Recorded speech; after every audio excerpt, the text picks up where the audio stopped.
Hello, everybody, and welcome back to the West Ham Network. This is your David Moyes press conference ahead of the Liverpool game. Of course, we had a fantastic victory in the Europa League against Topola from Serbia. We're top of the group in Group A.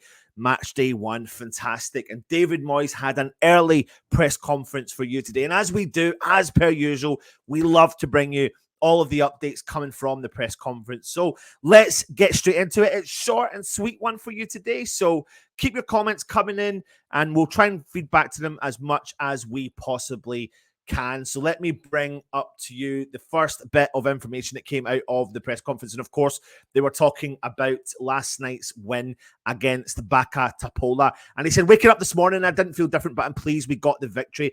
It's a good start to the group. We've got difficult games in our group, so we're happy with last night's result. And I agree 100%. You know, that had, again, the potential to be the banana skin, but we got the job done. That's the main thing. We got the job done. But the two teams we've got coming up, Freiburg and Olympiacos, I think will be different beasts. So we need to be on our A game and ready to rock and roll for those ones moving forward. But the focus now moves and turns into the Premier League as we take on Liverpool on Sunday. So the next question was about team news. And of course, yesterday for the Europa League game, Jared Bowen was missing. We were led to believe he had a virus.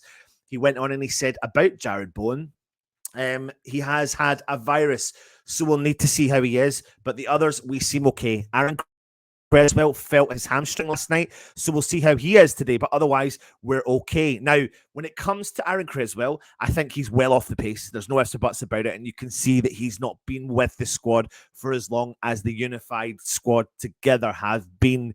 He's obviously looking like there's something wrong there, so he won't feature. But I think it was always going to be Emerson moving into this game anyway. But when it comes to Jared Bowen, that would be a massive loss for West Ham. One thing I will say is we do have strength in depth, which is something I did this morning about one of the pros of the current situation. One of the 5 takeaways I took away from the game last night is the strength in depth.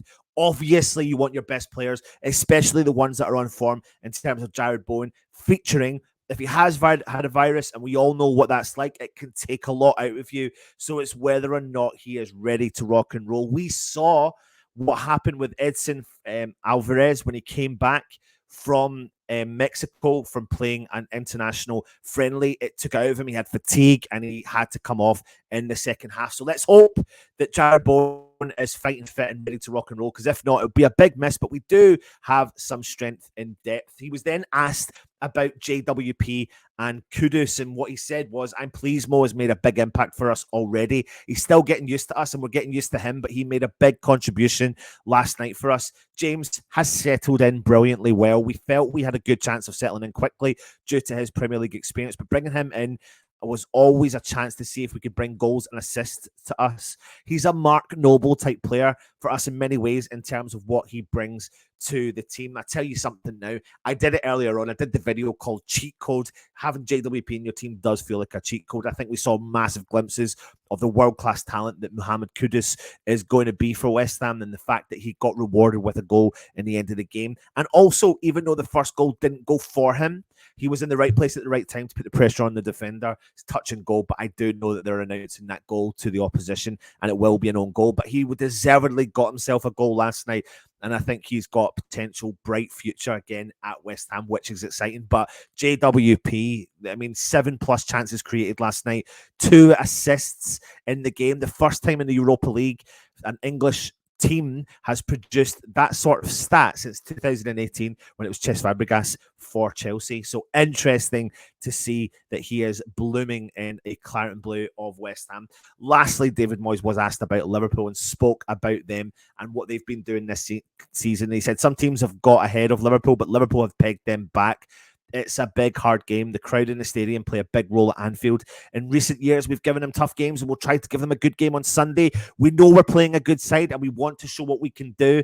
They challenge for the title. People say we've made a good start to the season, but Liverpool definitely have as well. They've won all their games, and they're introducing new players into their squad. From a distance, they look like they're getting back into their best form. I finished above Liverpool a couple of times as Everton manager, and I've got a few good draws too. Now, listen, no mean feat They are a top-notch side. They've got some of the best talent in the world still playing for their club. They're making adjustments, as most clubs are trying to do. But I just hope that West Ham can turn up and do a reasonable job at Anfield. You know, in recent years, we've actually been, think about the Jared Bowen missed penalty, and then they go on and Darwin Núñez scores that goal at Anfield. It was very disappointing, but I think they are there for the taking. But it's also down to what West Ham turn up. We've got strength and depth. We know that now. We've got it in an abundance, and there's definitely a team selection crisis, you could call it, with David Moyes.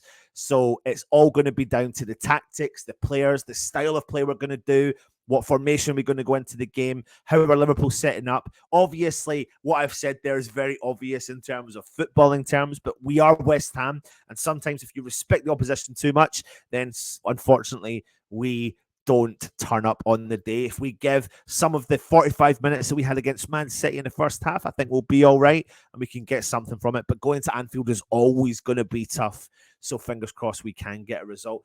Short and sweet. Join DJ Russie B at 12:30 for, of course, his match ratings of the game last night. We've got loads of stuff coming your way and a fantastic X-Pro interview coming your way today as well. That's your David Moyes presser. Take it easy. If you're new around here, hit the cheeky subscribe button. Why not support the channel? It's always good to give us a little cheeky bit of support. Hit the thumbs up as well. If you're new around here and you want to become a channel member, then you can do that, because later on we'll be talking a little bit more in depth about the presser when we get Jordan, who's in the mainstream media, who was at the press conference, filling us in on some of the other stuff that was said in the presser. Speak to you soon, of course, and take it easy. Come on, you Iron.